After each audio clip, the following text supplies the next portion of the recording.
Whoa, buddy. Put that thing back in its holster. We haven't gone anywhere. I don't understand. Check out the MichaelDukesShow.com for information on how to get access to the podcast. Welcome to the party, pal.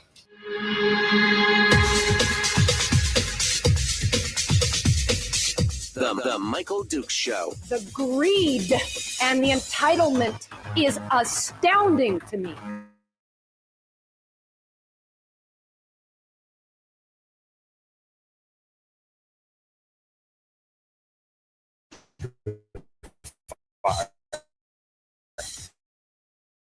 That was just BS. Open wide and prepare for a steaming hot cup of freedom. I just don't fathom it. The Michael Dukes Show, streaming live across the world. Live around the world on the internet at MichaelDukesShow.com and across the state of Alaska on this, your favorite radio station and or FM translator. Hello, my friends. How are you? It's Thursday. It's Thursday, the Thursday edition of the Michael Dukes Show, and we are ready to get into it today. Although I will say, fair warning to all of you listening today, the internet is unstable Mabel this morning. Wow. I don't know what's going on, but things have been rock solid for days, and all of a sudden, a little bit this morning, it's a little jittery. So if I sound weird or if I go quiet for a minute, please just be patient. It's I don't know what's going on, but I have no control over it, so I'm just going to let it go. Let it go. Let it go. Anyway, we're going to continue on here this morning. It's just you and me today. I was working on some guests, but it just didn't materialize this morning. And I thought, you know what? Why not? We'll just do it live, right? We're just going to go. I got a lot of stuff to talk about. And I'm still feeling pretty salty this week. I'll be honest with you. I'm still feeling pretty salty about this whole thing with the education budget and the continual, and just this continual push for whatever it takes to pay for the education that they want. Not necessarily the education that we want, but the education that they want, which equates to more funding for everyone and crappy outcomes. That's pretty much that's it. That's pretty much the difference of what we're looking at here. And I know maybe I'm maybe I'm sounding a little bitter about it. Maybe I'm sounding maybe I'm beating this horse a little too hard. But the bottom line is that I'm very agitated. Now, I don't have any skin in this game. All my kids are now graduated. They're all living life. They're doing their thing. I have no kids in school. I'm still paying taxes in 2 different jurisdictions in the state. Okay. I'm still paying taxes in Fairbanks, and I'm still paying taxes down here in the Kenai. So I'm still funding it. But it is it is just disturbing to me that we have a bunch of folks out there who, with no deeper thought than reading the headline, this is my opinion, this is what it appears to be anyway, with no deeper thought than basically reading the headline in the newspaper and maybe the subheadline, they are just crying that whatever it takes, we need to fund education because, again, no thought to what the outcomes of that current education system are. But we just need to do it. And again, not thinking beyond the next steps, which is an even more dangerous than simply just saying, take the PFD and give it to the kids and it'll be fine. So we're going to dive into that. We're going to talk about this new, there's a lot of hand wringing going on right now among some of the Republicans because Senator Rob Yunt kind of went his own way and produced his first bill, which happened to be a bill that would be taxing Hillcorp. And there's a little bit of little bit of hand wringing over that. And we'll talk about that. Also, some headlines, including what's going on with the president's nominations, as well as the latest court case, which has just come back in favor of the president. I know we don't normally do a lot of national news, but man, this stuff is so big. You kind of have to address it. You kind of have to look at it. There has been so much. We are not even a full month into the new presidency, right? I mean, it's been 3 weeks, and there has been so much has gone on that it's like the news cycle can't even keep up. I heard not one but 3 national talk show hosts talk about how they had their whole show prep done, they had everything planned out, and by the time their show started, they had to throw half of it out because stuff was happening so fast and things were coming up that they just had it was just, that's kind of surprising, right? That on the fly they're doing things because it's happening so fast. So we're going to talk about some of that as well. Also, we're going to talk about the yesterday we mentioned it, but we didn't really get too far into it. The fact that the legislators are now saying the quiet part out loud, what we've been saying on this program for years, which is the state's fiscal picture is, getting worse. It's the worst in decades. It is the worst in decades. And that is problematic, to say the least. And it's not going to get any better. It's not going to get any better unless we address it, we admit it, and we do something substantial about it. Oh, what else do I got here? Oh, some lighter side stuff and other things. But what I really wanted to do as well is I wanted to open up the phone lines, which I do about once a week for you guys. Now, I know it's early morning. Many of you are like, I haven't had my coffee yet, man. I can't. But I would love to hear from you because, I mean, I know what I would do. I know what I would do if I was the God Emperor. If I was king for the day, if I had the magic wand, I know some of the things that I would do. But maybe you would do something different. Maybe you would fund the education and do, I don't know, whatever it is. But I'm opening up the phone lines to give you guys a chance to sound off on this morning as well. 319-527-3864. Now, what I'd really love to do today is I would love to hear from somebody who maybe disagrees with me and is all in favor of the $1,808 BSA increase, which is the current proposal in HB 69. And I promise you'll get treated with respect. I won't belittle you, but it doesn't mean that I won't challenge some of the assertions that are being made by legislators and education advocates and others about that. So if you do call in, which I would love to do, I'd love to have a candid, polite discussion about this with somebody who's on the other side.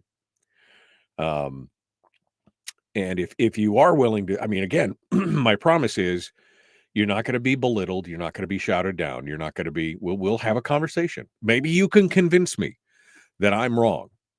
Maybe you can convince me that this is the best thing for our future and our children. Maybe I don't promise not to belittle the ideas that are proposed in the bill. I won't belittle you. I can't help but mock some of these ideas that are things. Some of the things that are being said, because to me it is so ridiculous that we would look at something like this in the form of a multi-million. Actually, it will end up being a multi-billion-dollar effort to educate children, but not look at the actual outcomes. In fact, not even not look at them, just really not even discuss them. A resistance and a refusal to discuss the outcomes along with the funding of it. That somehow those two are mystically disconnected, which would not occur in any. I'm just trying to think of any other space in not even the private sector, just in the government. Could you imagine if they did something like this nationally for defense spending, where they just said, well, we just need it to protect us. I don't care if the planes don't fly. I don't care if the Navy ships sink.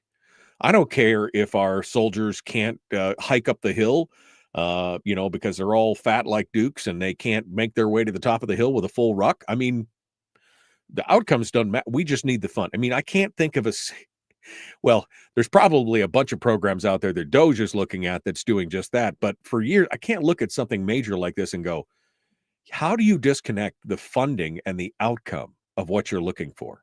I mean, the whole purpose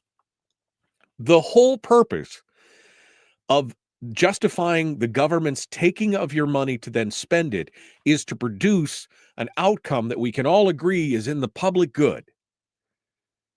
Yet when we have an organization or an entity or an industry like education in this state where they are producing a product that is subpar. I mean, I don't think you can argue with that description.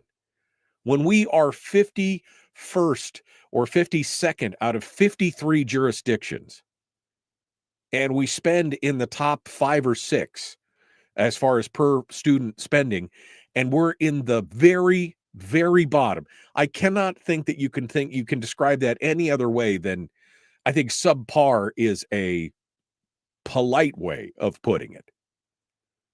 Abysmal would probably be, or catastrophic would probably be a more descriptive term that would more closely match with the reality and the truth of it. But that's where we're at today. And the fact that we are disconnecting those two things and saying, well, we just can't talk about policies. We just can't talk about the way we're doing things and the outcomes because give us the money. I mean, that literally the article, and I was looking for it this morning and I couldn't remember which article it was. I mean, maybe I'll have to go back and look later today, but the article where both Andy Josephson and Bill Wilikowski were both quoted, and I think Loki Tobin was quoted in it as well, where they basically all said, when it was a discussion of, well, policy, the Republicans and the minorities want to talk about policy as well, and they were all like, no soup for you. No, we're going to talk about, we don't want to, that's a separate discussion. How does that, I mean, who would stand for that in any entity when you look at the outcomes to say you want a bunch of money to produce X and you're not producing X, you're producing the substandard, subpar, abysmal version of X, and yet you're demanding more money for it? How would that fly only in government, and only when they hold our children hostage on the altar of public education would they be able to get away with it? That's about as polite as I can be on that. So this is what today looks like, folks. This is what we're going to talk about today. All these different stories. Maybe we'll start off with a little bit of lighter things and some good news and some other stuff. But I really want to get down into this. And I, again, would really like to talk to somebody who is on the other side. So if you've got friends or family members or people that you know that would be willing to at least have a discussion about it and pick through some of the particulars on it, I would love to hear from them. 319-527-3864. And like I said, maybe I'm wrong. Maybe they can convince me, or maybe force me to look at something else that I'm just not aware of. But I have a feeling that either one, I'm talking to a complete echo chamber, and everybody who listens to the show agrees with me, which I find highly dubious. Or they're just not willing to come on because they don't want to have those ideas or those thoughts challenged, that they don't really have an answer for some of those things. I guess we'll see. I guess we'll see what happens. Maybe there's a third thing that I'm missing. Again, I'm not infallible, Made plenty of mistakes. Made one last night. Made plenty of mistakes. We'll see. We'll see what happens. 319-527-3864. The Michael Duke Show. Getting ready to go to break, and we'll come back. I got to decide which of all these stories I want to talk about. I just kind of stopped talking about all the stories in Anchorage where there's the shootings, the stabbings, Maybe we should just touch on that briefly for a moment, because what is going on down there? Every time I open the news, it's another. Maybe we should ask some questions there. I don't know. All right. We'll be back. Common sense, liberty-based, free thinking radio, The Michael Duke Show.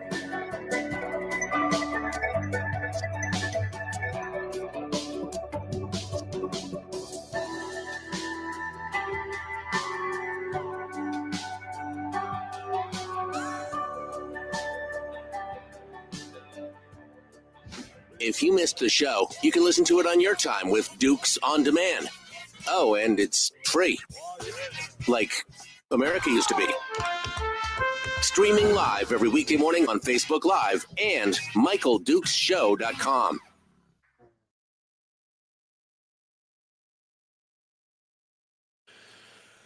Okay, my pretties, and your little dogs, too. How you guys doing? Hey, what's happening?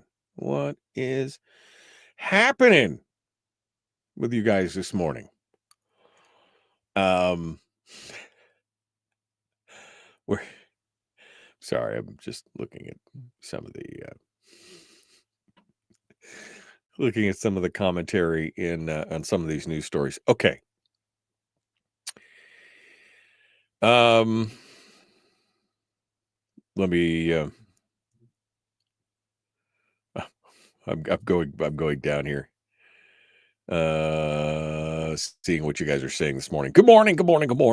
3 degrees in for Rick, who lives not too far away from where I live down there. It's 17 degrees here this morning. So a little cooler than yesterday. It was nice yesterday here. It was 30 degrees. And then I went up to Soldotna yesterday, spent most of the day up in Kenai, Soldotna. A little colder there. About 15 degrees, and then I came back here and it was 29, 30 degrees again. It was beautiful all day, my wife said. Just beautiful. So all right. Chris says, it makes me really mad that we have to give more money for zero results for the future of our kids. And I also have no kids in schools. Yeah. That's the problem.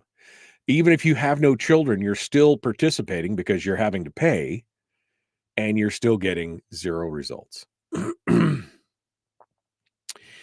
Terry says, unfortunately, Yunt does that. He needs reined in. Hope Dozer has some influence.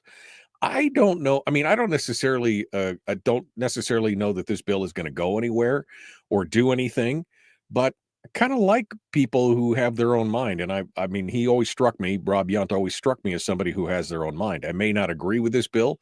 We're going to get into that a little bit more, but the hand wringing is really interesting to me. It's really interesting. My wife must be in the chat room because my dad just said, good morning, Terry, my love. And I know he's not talking to the other Terry. He's probably talking to my wife. She's she's up. I saw her earlier.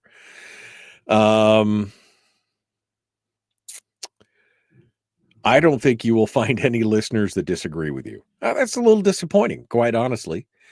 I would hope that we would find some people who would listen to this program who are not just all nodding their heads. Not that I don't want all of you to agree with me, but I would hope that we're also changing some hearts and minds. I don't want this to be just an echo chamber of everybody agreeing with me. As gratifying as that may be, that's not what I'm looking for.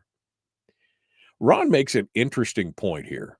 Ron says, They are schooling kids, not educating them. And there's a subtle difference there. Training to be good little drones is the schooling. Educating, I would think, would be being able to think for yourself. Reasonable, accurate thought, reasonable thought, that kind of stuff. That's what I would think would come out of stuff like that. It's an interesting point there. Good morning, good morning, good morning. Jeffrey Coghill says backpack funding, period, full stop. That was his sentence, backpack funding. It would be a way. It would be one way to help solve this solution for sure. There you go. Brian says, as a example, he says, if you sell a 1 gig router that only delivers half a gig and deduce that the problem is you're charging enough for the router, that's a good example. We've got a 1 gig router. Now it only delivers half a gig, but it's a 1 gig router. What we need to do is charge more. Now, unfortunately, in this day and age, probably some people would be like, yes, this must be better because it costs more.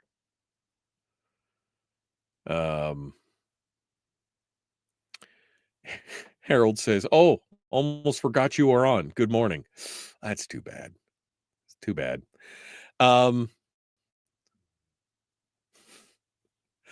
right, we're going to jump into this. I don't agree with much of anything on this show, said Harold.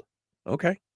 Well, if you want to call in and explain to me how it all works better with your ideas, welcome to do it. Here we go.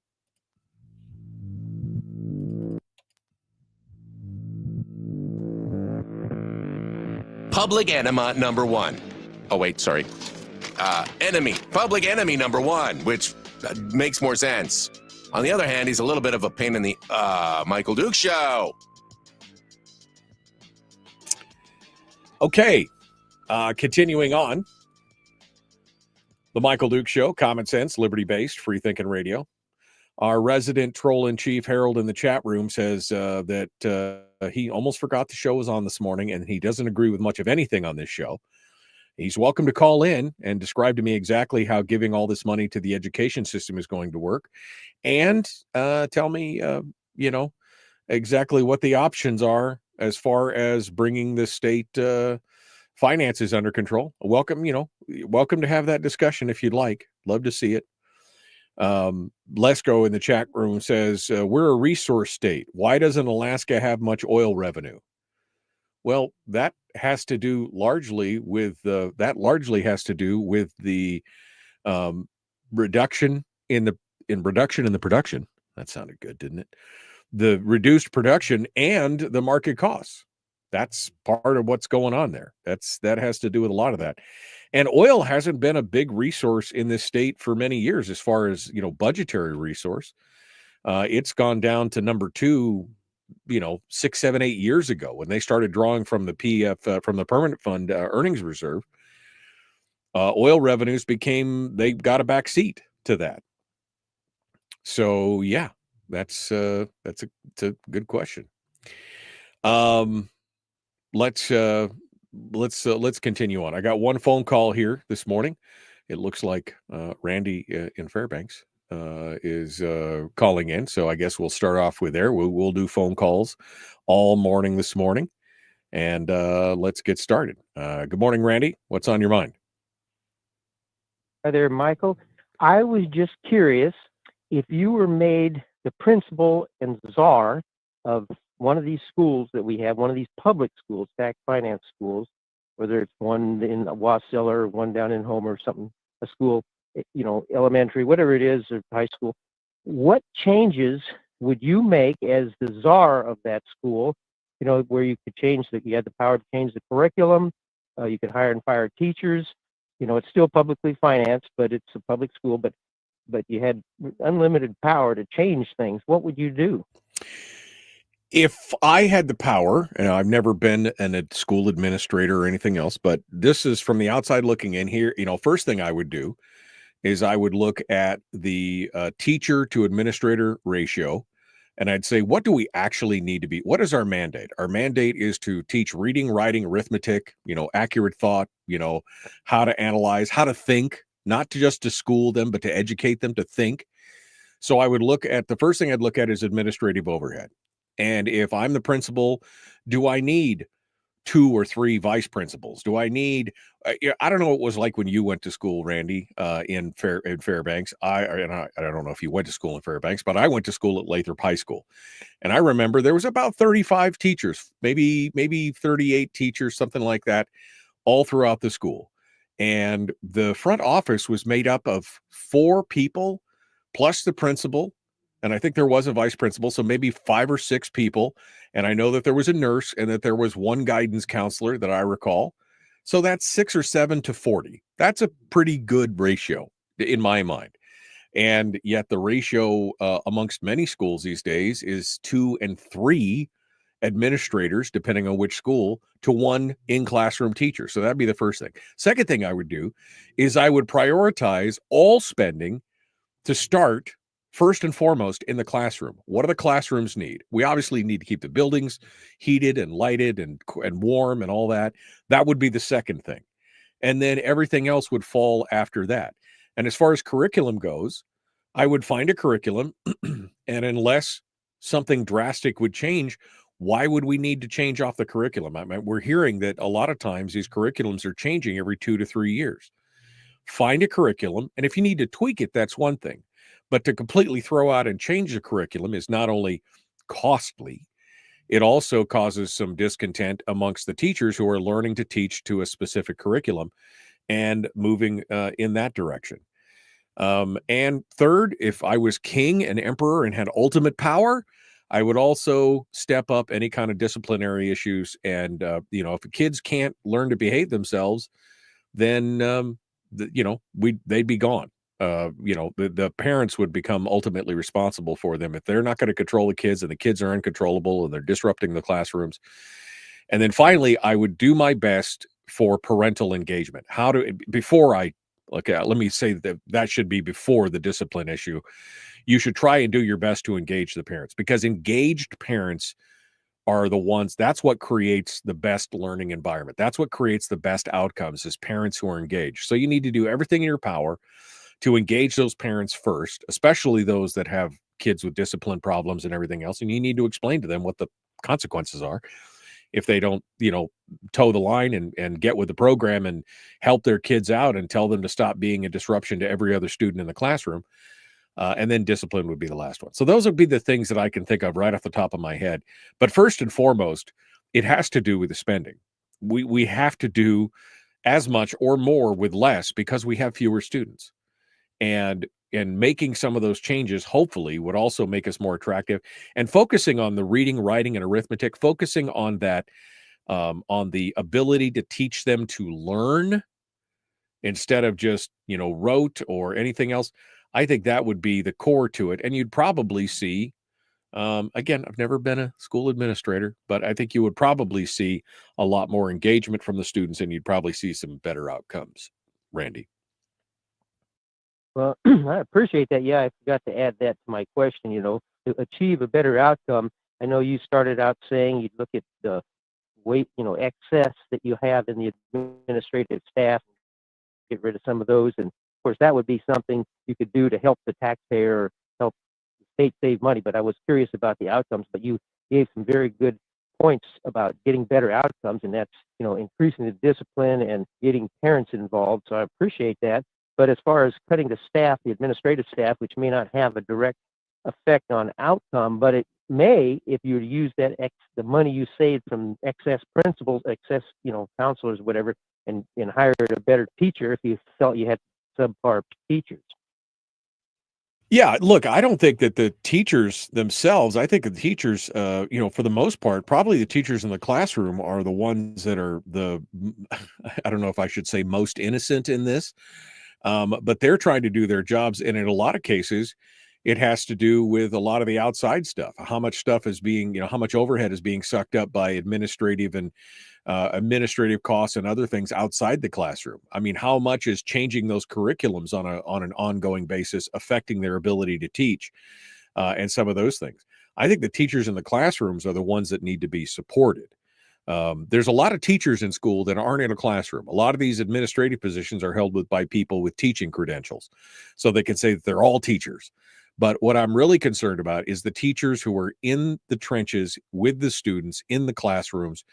And I guess I would say that the last thing I would do is I would focus on finding teachers that can engage and are good at engaging the students. Because we all, I mean, we all went, everybody think back, we all went to high school, right?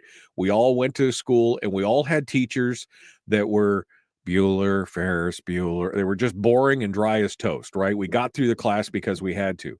And then we all had teachers that were fun and engaging, and we look forward to the class and things like that. I would make it a priority to find those kind of teachers and support those kind of teachers and change some of the dull and boring and dry teachers, trying to get them to be more engaging.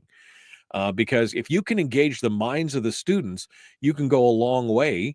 That and parental involvement, I think, would be the two things that would help with the outcomes in the long run, because they would care about schools. And I would also focus a little bit more, we haven't gotten into this yet, but I would also focus some more on career and technical education as well, because that is really catching some of these students' eyes as well. We're going to talk about that here in a little bit. But yeah, I mean, I don't think this is a teacher in the trenches problem. I think this is a administrative and a leadership problem, in my humble opinion, Randy.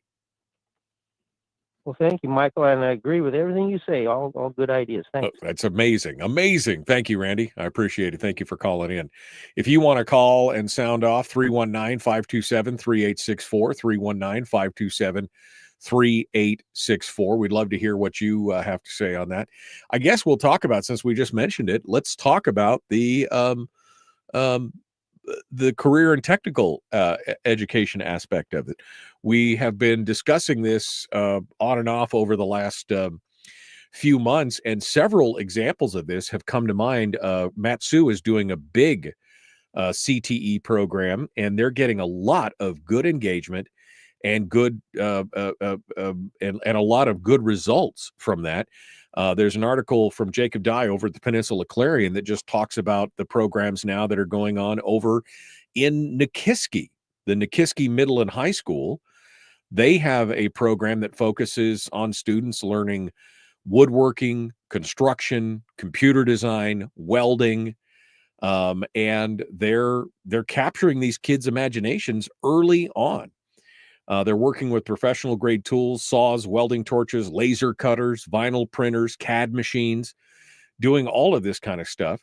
Across 3 shops, they teach students to operate machinery and equipment, develop and pursue their own projects, and learn skills that they can take into their adult life, which I think it's a hugely positive step, to be able to do that, to either go to work for somebody else or to be their own entrepreneurs and start their own business and doing any of these things. According to the teachers, students often learn multiple disciplines. He said one of the teachers, Eli Porter, pointed to middle school students who were working in a busy wood shop on Tuesday. Each was constructing a wooden box with a lid that can slide on or off. He said they would get to spend a little more time in the computer-aided design lab and laser their own designs into the top. This is all new technology that's been coming out over the last few years and is some amazing stuff. They said the middle schoolers who have access to computer design, woodworking, and welding courses, he said, we get them in and we hook them early. That's the thing. Kids are naturally curious. You give them the ability to create and do things like this, and this could be something that they could really latch onto and enjoy. When a student comes in, they work on a variety of projects, but the goal isn't necessarily the project. It's what the project teaches you about the machine and what it can do. Some students quickly discover that the shop piques their interest, then it could serve as a creative outlet. And they're doing all kinds of stuff, practical items, art, crafts, other oddities. Some make plaques used to awards in sports and extracurricular activities. 2 big projects this year. One of them is a massive steel fire pit, which looks more like a gazebo, quite honestly. It's huge, that they use and they sell off to they sell the fire pit off. The proceeds then go to buying more materials for future projects. And then the other one that they do is one is a working go-kart crafted from a shopping cart. That sounds like fun. That sounds like a lot of fun. But these are the kind of skills that we need to be looking at. I mean, not everybody has to go to college, right? And what we're using is we need more technical skills for a lot of these people. And if they develop a desire or an interest in those things early on, you could set them on their path for the rest of their lives without having to go hundreds of thousands of dollars in debt for college. I mean, that's another positive outcome that really doesn't affect what we're talking about now. But these are the kind of things that we want to do. You want to engage the kids. You want to do that.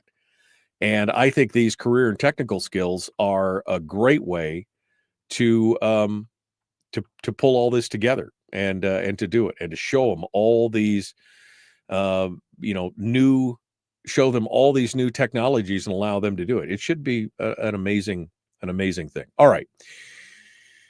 We're up against the break, so I guess we're going to come back here in just a moment. Don't go anywhere.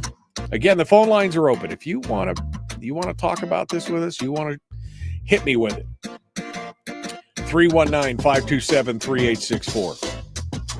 319-527-3864, The Michael Duke Show. Common sense, liberty-based, free thicket radio. We return with more right after this.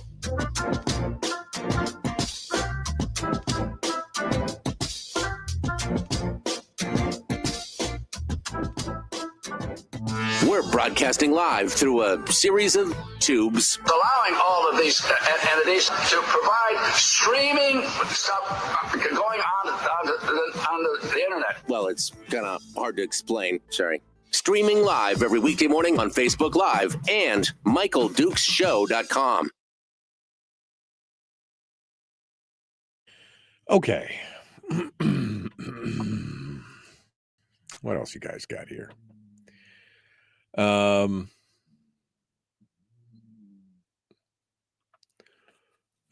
Sorry, I'm just going.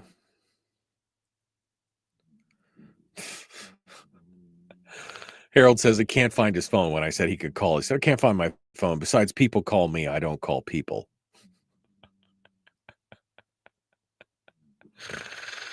All right.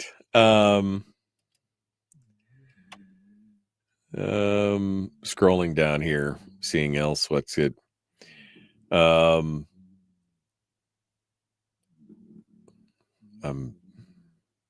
I'm scrolling downwards here to see some. I'm reading some of the comments that are going back and forth. And I want to know where to start on the comment tree.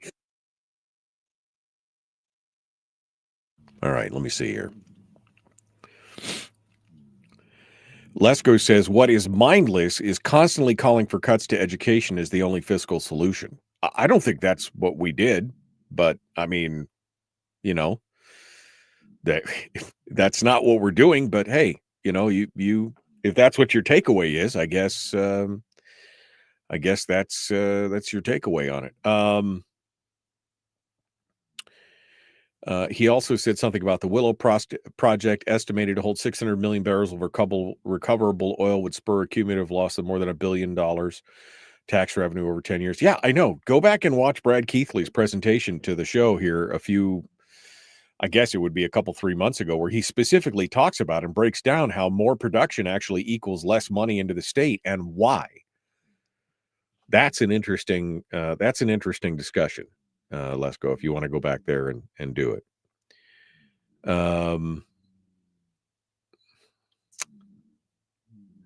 Trump wants to expand drilling, but we're not going to make money. That doesn't matter to you. Again, I never said it didn't matter to me.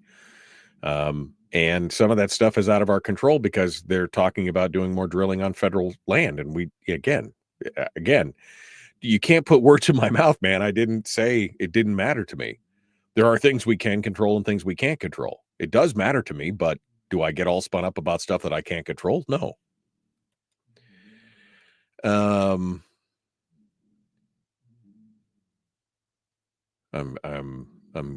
coming down here, scrolling down.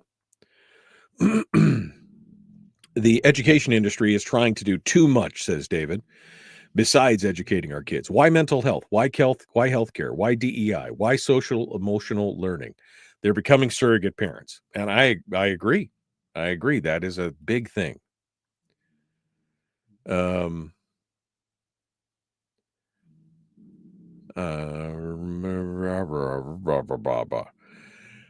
Anthony says, I think the implementation of a results-driven incentive program used to determine the base pay of teachers or teachers in that school is a guaranteed way to improve the education system. Also, maybe a tax incentive for parents based off their kids' performance scores. Let's light a fire under everyone. I mean, wouldn't be bad. Wouldn't be a bad one.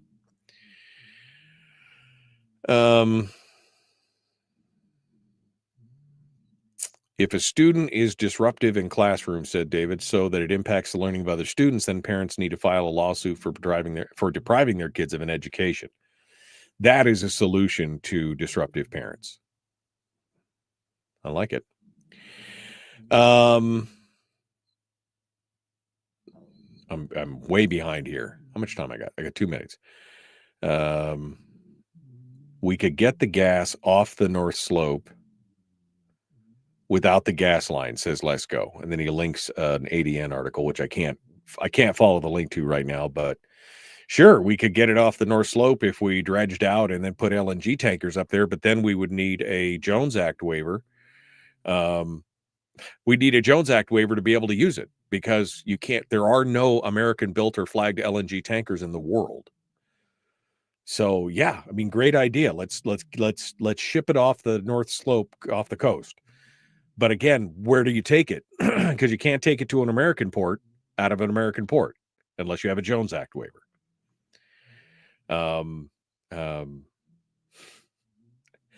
We talked about a lot of this. Let's Go. You're brand new to the show, unless this is a pseudonym for somebody else. But I've only seen you the last few days, and you're like, "Oh, you guys need to talk about it." We've talked about all these things. We've talked about a lot of this.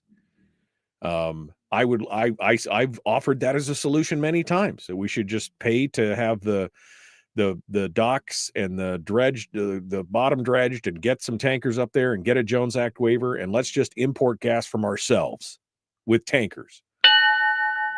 But you got to get people to cooperate, like the Jones Act waiver. We don't have much time here, and I see Barbara's on the phone. I see Barbara's on the line here, so we're going to get it. I'm not even caught up, so we're going to run out of time here before I catch up. But we will continue on with the chat room discussion and more. We'll take Barbara's phone call here. We'll start things off there before I get any kind of more ranty. Let's continue. The Michael Duke Show. Common sense, liberty-based, free thinking radio. Like, share, subscribe, ring the bell. Let's do this. The Michael Duke Show. Not your daddy. Wait, sorry. Not your daddy? Ooh, not your daddy's talk radio. Huh. Whew. I was scared for a second. Thought we were going down. Here's Michael Dukes and the show.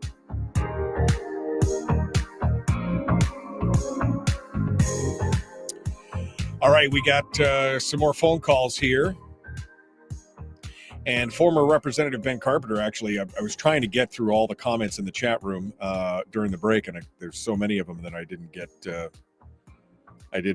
into it. But Representative Ben Carpenter says the following: increasingly, tuned out citizens and growing government bureaucracy has been the problem with our education systems for decades, and now we're reaping the rewards of our choices. Build big schools that you can't afford to maintain unless oil is booming, and eventually you have a problem. Parents avoid serving on the school board, and unions put their people on the board. And they're right, tuned out citizens, people who are treating the education system not as a way for their kids to get ahead, but treating them as virtual babysitters. And there are some parents that do that. Not all. I'm not even saying it's the lion's share. I'm saying you've got a big chunk of parents, though, that treat it as daycare, so they can go off and do their jobs and live their lives or do whatever, and not really expending any effort beyond that. That's part of the problem.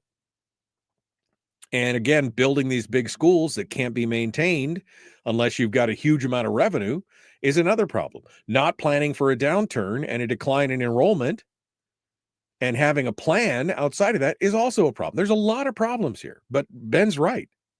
The growing government bureaucracy and citizens who have just tuned out are part of the problem. And I think it's a lot of those tuned out citizens are the ones that are posting the comments in the news articles and the Facebook feeds and everything else about, you should just fund whatever it takes. Give them all the money they need.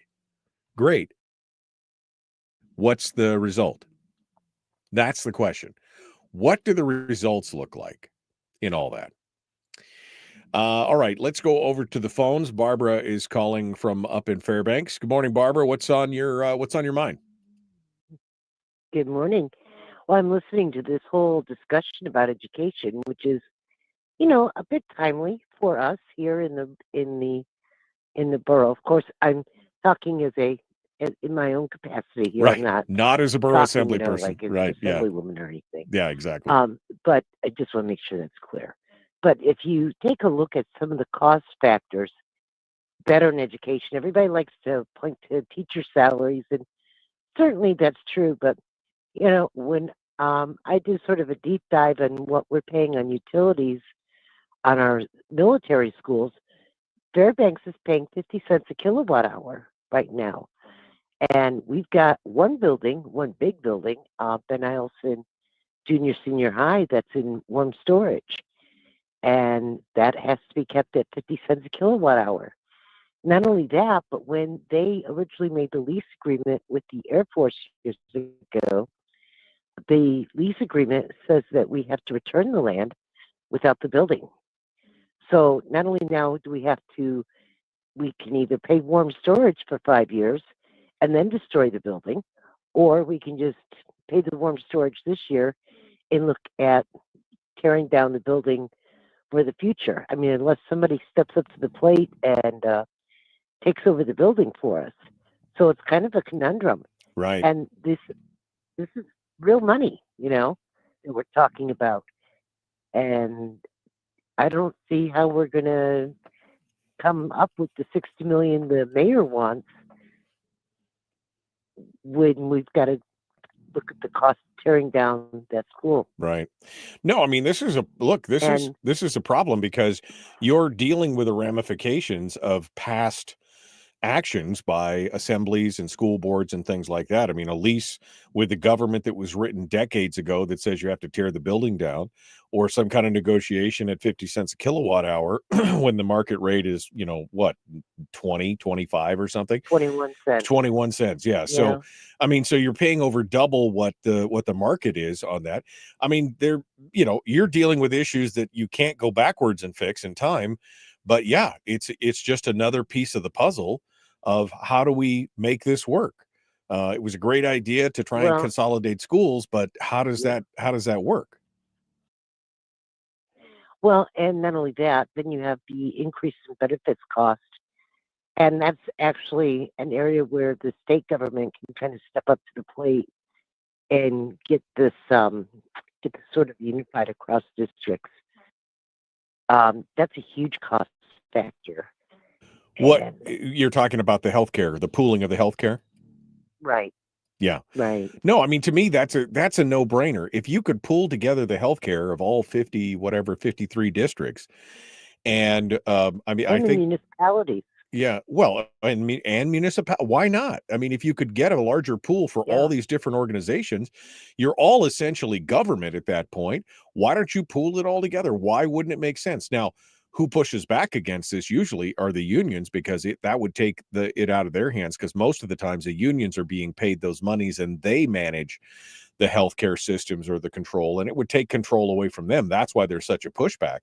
I mean, if you could save, and I think the number from Sarah Vance's bill last time it came through was something like $50 million by consolidating all these different districts. I mean, it's a significant savings. It's a lot of I mean, it's almost it's probably half a grade school up here in terms of what we could save in cost. So, and as a practical matter, I don't think most teachers would actually feel much effect of the shift in benefits. In fact, they might even get a better deal in some areas, and maybe not as good of a deal in other areas. But I think in general, it could have a good payoff. It's worth exploring. And I would like to encourage the legislature to continue thinking about that. Because I think that's an area where there's some real cost savings to be achieved. Well, and I agree with that. So anyway, but let me ask you a question, Barbara, before I let you go here. Let me ask you a question.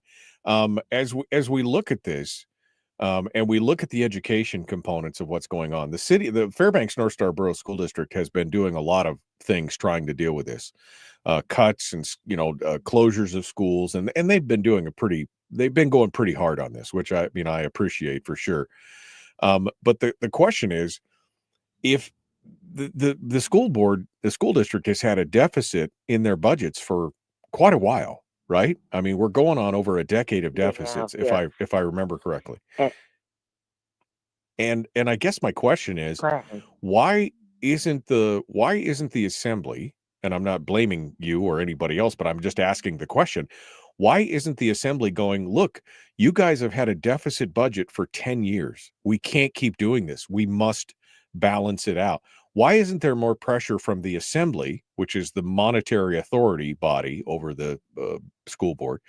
Why aren't they going to them and say, look, you need to develop a balanced budget? I know it's tough, and we should just treat any new money from the state like it's manna from heaven instead, and plan on the worst. Why aren't we planning on the worst case scenario in these things instead of betting on the if come that the money fairy is going to drop more money from the state level?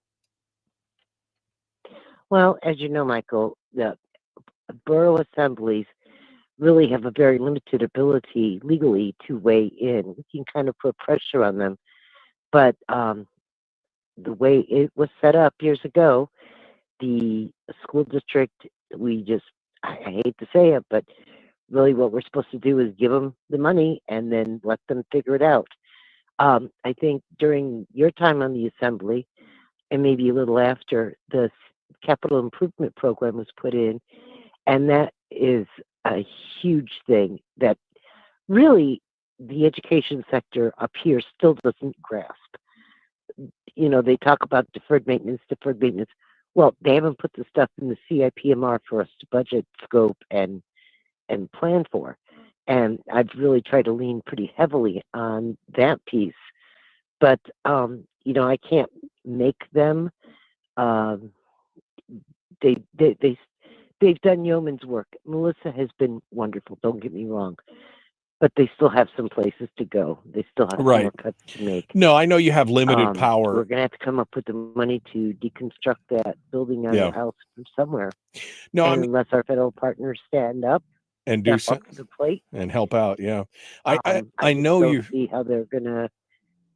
I know that the assembly has limited power in a lot of those things, but you do have the power of the purse. Now you have to convince, the other yahoos on the assembly to agree with you. But at some point somebody's got to point out to say, look, this is year number, whatever it is, after you go back and look, this is year number, whatever it is, 10, 11, 12, 15, whatever, that we've been running deficits. We need to be more realistic in what's going on. We need to be more realistic in what our options are. Now, somebody in the chat room points out the Fairbanks North Star Borough is run by the family. The bet knows it. Yeah, I mean, there's special interests that are running things in a lot of ways, but at some point, the wheels are going to come off the bus, and the special interest can only run it as long as it's running smoothly. If it starts to come unstuck, now's the time for the people to step up and participate in this. Anyway, we got to. And I do hope that citizens continue to remain engaged, continue to put the pressure on. I'm one person on the assembly, and in order to get the votes, I need the people to step up. That's just all there is to it. We have been very effective when citizens advocate, come in, tell the assembly. They've been somewhat responsive when they get overwhelming testimony. Last year in February, they weren't responsive, and it did not end well for them. And so, again, this is that time of year when citizens need to step up, lean in. There's still some more work that has to be done at the school district. I know my good friend wants to want to hear that, or maybe she doesn't know, but there's still programs that can be adjusted. reduce, cut, whatever. But we've got to take care of that. I mean, we can't spend 5 years in warm storage on Houston Right. Junior Senior High at 50 cents a kilowatt hour. No. That's not happening. No, that's just a No way. waste. That's Yeah, gotta get resolved. that's just a waste. We need to do something with it. That needs to be part of the plan. It should have been baked in when they started talking about closing it. What are the ongoing costs going to be? And we should have figured that out ahead of time. But again, there's not a lot of long-term planning going into a lot of this stuff. It's always just to the next budget cycle. Hold on the line. Hold on, Barbara. Let me go to break. Mm-hmm. The Michael Duke Show, common sense, liberty-based, free thinking radio.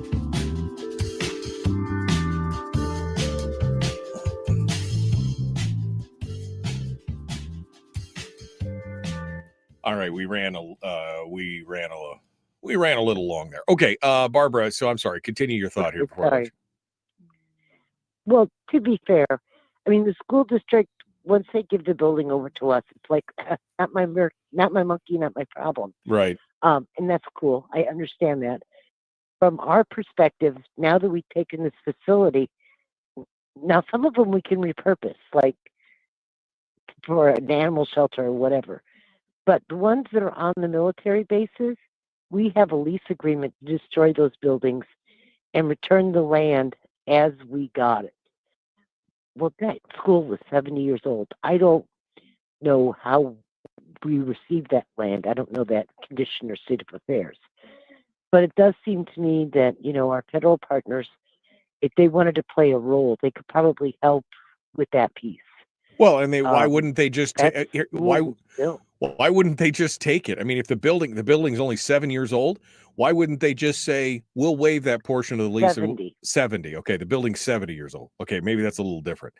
But you're right. I mean, why wouldn't they just either take it over and use it the way it is, or again help to take it down and use their own land? I mean, it is what it is. That's what I'm hoping for. Yeah, I mean, it is. That's what I'm hoping for. I'm hoping that we can get some help at the federal level to get that off the books. Either the Air Force can make it a flight school, or they could use it as a practice target.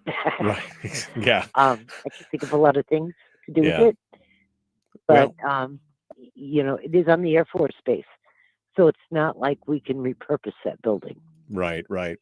No, it's not. You can't turn it into something else and then just have every Tom, Dick, and Harry drive onto base to go use it. It's definitely problematic. But again, these are things that should have been considered early on by the school board. I mean, I know it's not their monkey, not their circus, but at the same time, that should always be a question. What is the long-term consequences of this? What is it going to? It should have been factored into the cost of shutting it down.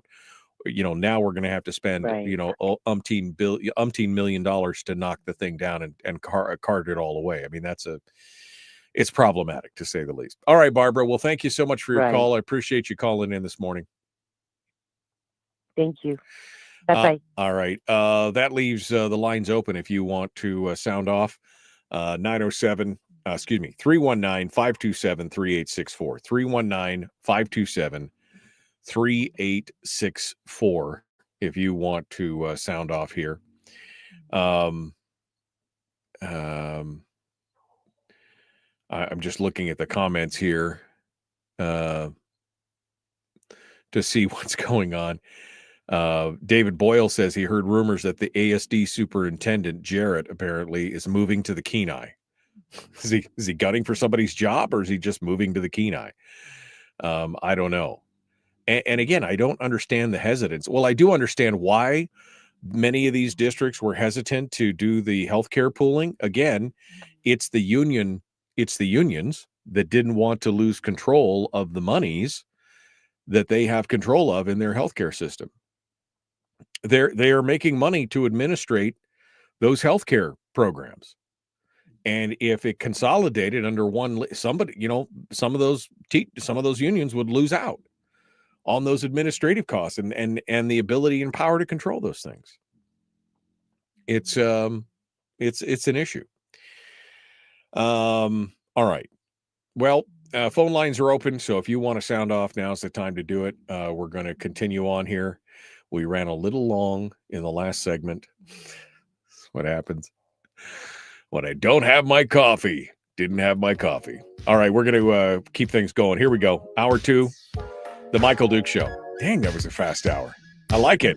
I like it a lot. Let's go. Let's do it.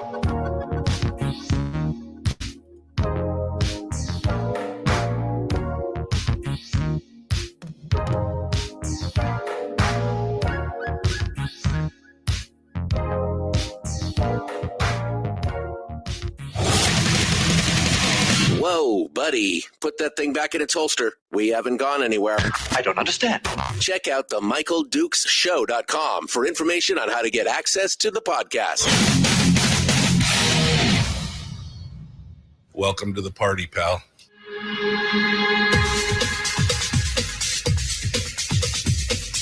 The Michael Dukes Show. The greed and the entitlement is astounding to me. What more could you want from a low-budget radio program? This is a dumpster fire. That was just BS. It is time to get a new perspective. We know just what you need, and we've got just the cure. Open wide and prepare for a steaming hot cup of freedom. I just don't fathom it.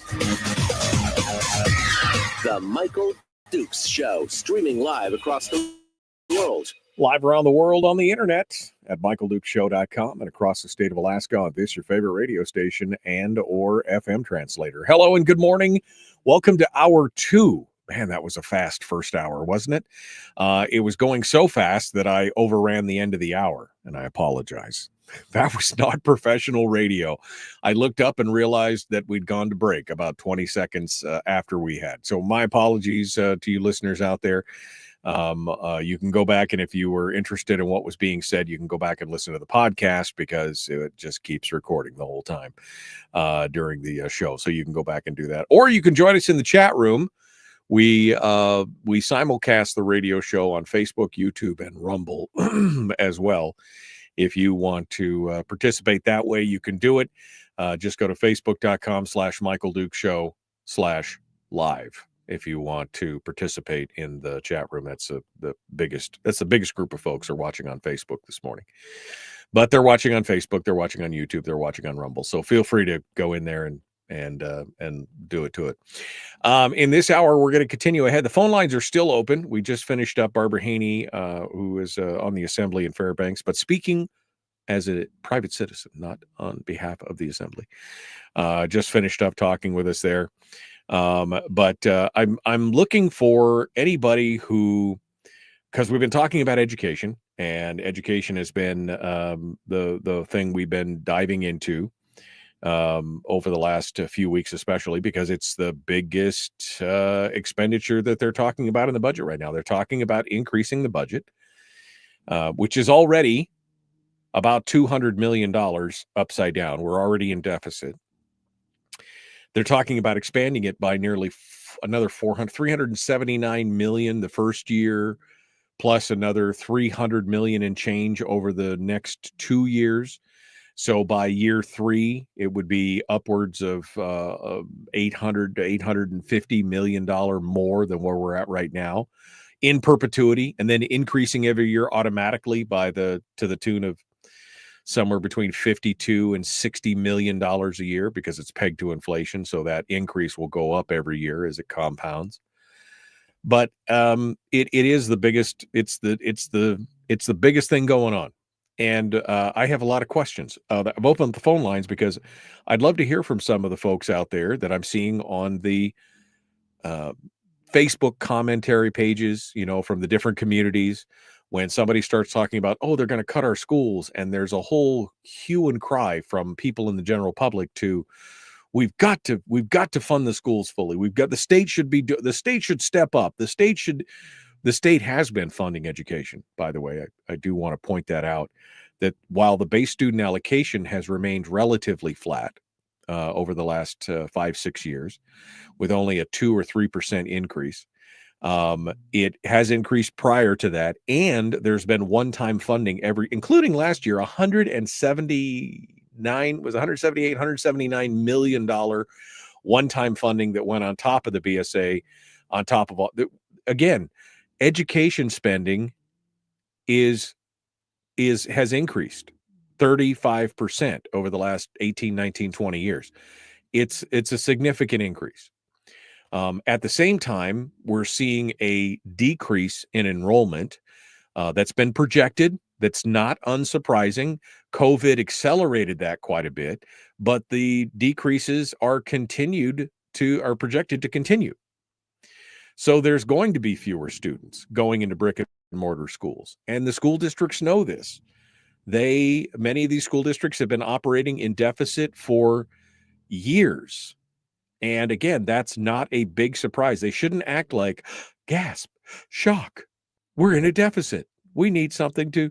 This is a significant issue it's a known quantity, and they should be making decisions and making choices based on the fact that they know that they're going to have a deficit budget, and they know that their enrollment will probably be lower next year than this year, because that's projected to continue. Now, whether it is a chunk of it is out migration, people leaving the state, that's a good point. Also, somebody sent me a message yesterday. Apparently they listened to the podcast, because they sent me a message late in the day on some of the commentary that I made yesterday about military families not coming and everything else.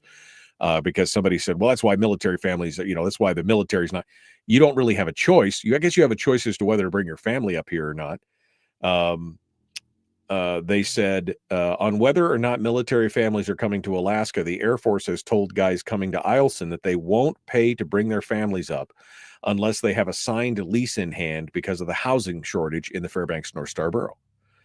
And so even though they've added hundreds of airmen to Eielson, the number of kids in the area has been dropping, adding to the school enrollment drop. So again, it's a compounding problem, right? It adds on and on. But we know that it's going to come. So whether it's out migration, whether it's single, people coming up to serve in the military and not bringing their families, or whether it's a fundamental shift in people's choice as far as schools, and we know a lot of that is coming from student choice, because we've seen the homeschooling and the charter rates basically quadruple since COVID hit, because it was like 4 or 5%. And now we're up to 14, 15, 17%, I guess was the last number. 17% of students in the state are now attending some form of alternate non-brick and mortar school. That's a significant shift. And that right there shows a choice by the parents. Dissatisfaction in the current system, or thinking that they can do a better job through their own homeschooling or correspondence or whatever it is. I mean, those are real things that we know are coming. These are known issues. And yet we continue to have school districts that, again, they don't think beyond the next budgetary cycle. And they're like, we're going to plan on the best case scenario, knowing that the state, hoping that the state will drop manna from heaven in the forms of pallets of money to them, instead of betting on the worst case scenario and say, this is the money that we know we're going to have, and we're going to build a budget based on this. And I know that would be unpopular. I know that would be some difficult decisions in that people would be, people would lose their jobs. There would be some cutbacks. There would be some shifting. There would be some changing. We know that. But that is the hard job of leadership. I've had to fire people in my positions of leadership and running companies, and I've had to fire, and it is the most unpleasant thing that of all the things that I've had to do, that is the most unpleasant thing. And even if it's people who are just not doing the job and doing it right, it's still unpleasant, let alone people who are probably trying, but due to cost-cutting measures or something else, it's unfortunate. But those are the hard decisions you have to make. And if you know that it's coming, and like I said, by the time you reach year 6 or 7 or 8 or 9 or 10 of a deficit budget, that you've been running deficits for that long, there's a problem.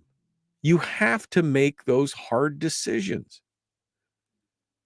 and put together a budget that's realistic. And if you do get extra money from the state, if you do get a windfall then great. Now you can offset, you can change some things, maybe you can put some money away, you could start to heal.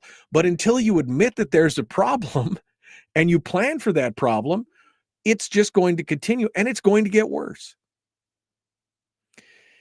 And then when solutions are proposed, and again, we're going back to this discussion on healthcare pooling, when solutions are proposed that would make sense, you cannot let special interests rule the day on those things. David pointed out in the chat room, David Boyle, the education advocate, who's a friend of the show and writes for Must Read Alaska, he points out that when when Sarah Vance's original bill came out that talked about pooling the healthcare, and so for those of you who don't understand, you've got all these districts out there, 53 different school districts in the state. Each one of them is getting their healthcare individually with their employees. And the proposal was pool all the districts together into one healthcare pool because you get a better deal, because you have more buying power, right? It's a common thing. Get a larger pool together. You have more control. You can demand more things and you can get a better deal. You can get a better rate. And that proposal was estimated to save in the tens of millions of dollars. And yet the only large district that supported putting the district on the state's health insurance plan in that pooling thing was the Kenai Peninsula Borough. Where was Fairbanks? Where was Anchorage? Where were where were the small guys? You'd think the small guys would want to save money on those kind of things. Even the Alaska Association of School Boards supported Vance's bill in the health insurance pooling and the school employees, which, I mean, that's unusual. But again, taking those monies away from the individual districts would also affect and hurt the pocketbooks of a lot of the unions, because the unions are administering and taking care of and managing a lot of those healthcare plans, and they're receiving management fees to do so. So it would take away power, control, and money from them, and so they threw a fit. But here we are. We know these are known problems, and even when a solution is offered, it's torn apart by the special interests. That kind of stuff is got to stop. It's got to stop. What other? I guess I should get into some of these other stories. I want to talk a little bit about Lisa Murkowski's 11th hour conversion. That's come about. Want to talk a little bit about Rob Yunt and some of the hand-wringing that's going on in the legislature, in the legislature, but also in conservative circles about how could he? How could he? We'll talk about that as well. The Trump is winning. Again, we don't normally do national story, but this one was just made me chuckle so much because there was a story out a couple days ago. It was a story carried in several different outlets around the country talking about how judicial experts, legal experts, were saying that a lot of these injunctions and stays on some of the executive orders were not going to hold up to scrutiny, and we're already seeing that. And so we'll talk a little bit about that as well. Plus, any other thoughts? If you disagree with me on the public education funding thing, and that we should just give them the money, and I would love to have a polite discussion. No invective, no blaming, no word bombs, no yelling, no shouting. I'd love to have a conversation about that. 319-527-3864. 319-527-3864. Feel free to give us a call, and we'll get to talking about that. So up next, we're going to talk about Lisa Murkowski and the latest from D.C. on that, from some of the decisions that she's making. It's interesting stuff. We're going to continue. Don't go anywhere. The Michael Duke Show. Common sense, liberty-based, free-thinking radio.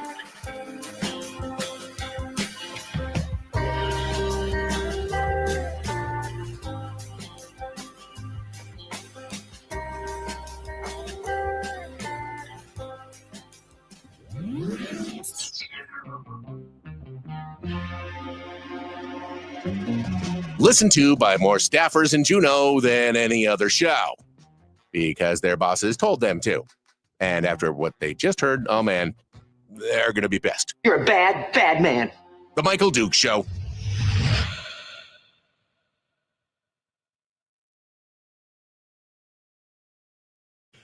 Okay.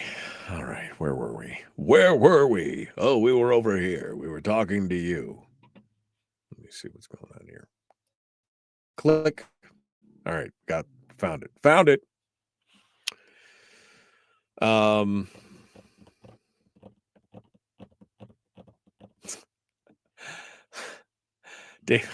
What? David just said, guess what?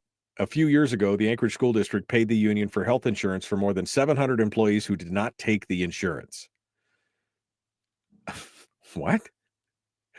Who didn't catch that? I mean, who didn't? What? What? Jeannie just said, nobody's taking the bait, Michael. It's not bait. I'm not trying to bait somebody into it. I mean, I literally really would love to have a discussion with people about this. Because just the logical fallacies that I see in a lot of this commentary on Facebook for people who have a thumbnail's knowledge of what's going on. Like I said, they're just reading the headlines. Maybe they don't understand how it works or whatever. I just want to gently educate them. I'm not trying to beat the hell out of anybody. I just want to gently educate them on that. That's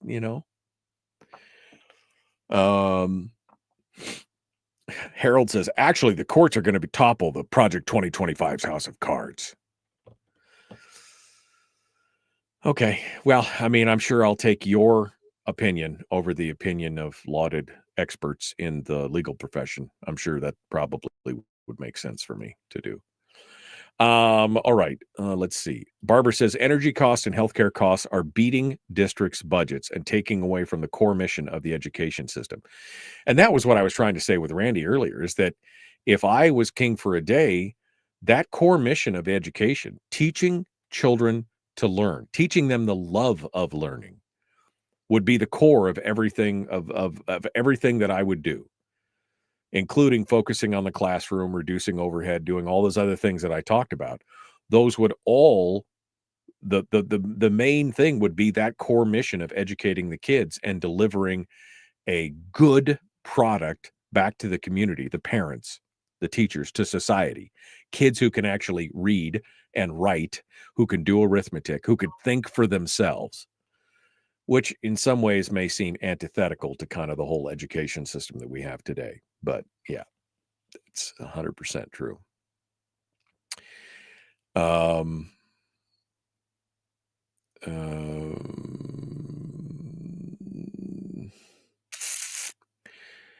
Also, Barbara says, if we're consolidating elementary schools now, it's only a matter of time before we are consolidating high schools. True. I mean, it's inevitable. If you have a continued decline and that decline holds over for many years, because again, the students, you only have a set number of students in each grade each year. As they progress, you will have fewer. If you have fewer students in first grade, 10 years later, you'll have fewer students in high school. Proportionally. I mean, you may get some increase over the years, but again, if you've got a super low year in first grade, you'll probably have a low year in 10th grade. That's just going to happen.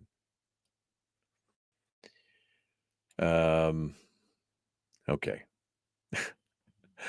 Jeannie says, okay, not bait, whatever you say. It wasn't bait.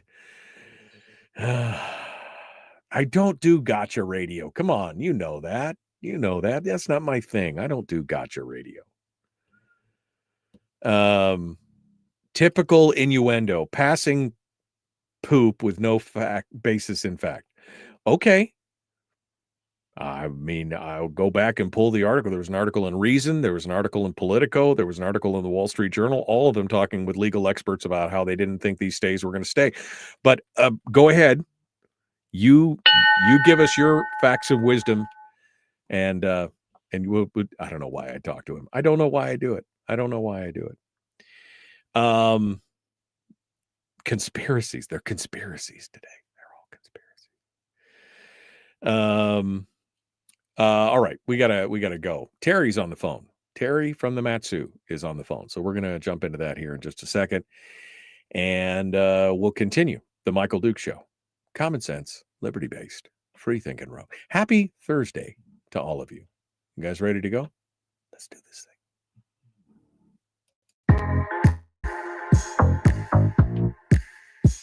The Michael Duke Show, proudly splitting the left versus right dichotomy. Yeah, I had to look that word up too. I don't think it means what he thinks it means. Here he is, though. That guy, Michael Dukes, the one with the show.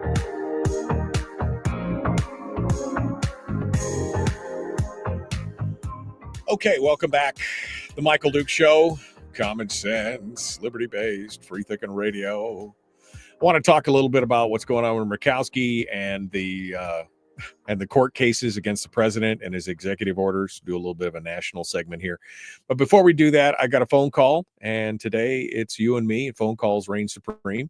Again, still looking for somebody who would disagree with me and would like to have a polite conversation about the education issue. Somebody in the chat room called it bait. Nobody's taking your bait. I don't do gotcha radio, but Harold wants me to do gotcha radio.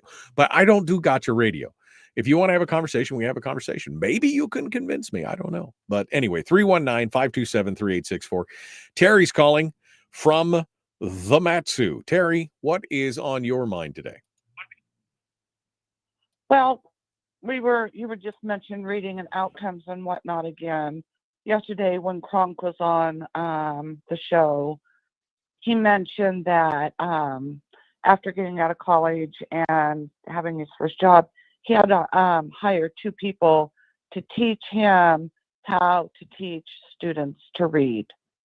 Now, to me, right there says exactly what's wrong with our school program and school industry. Our teachers don't even know how to teach kids.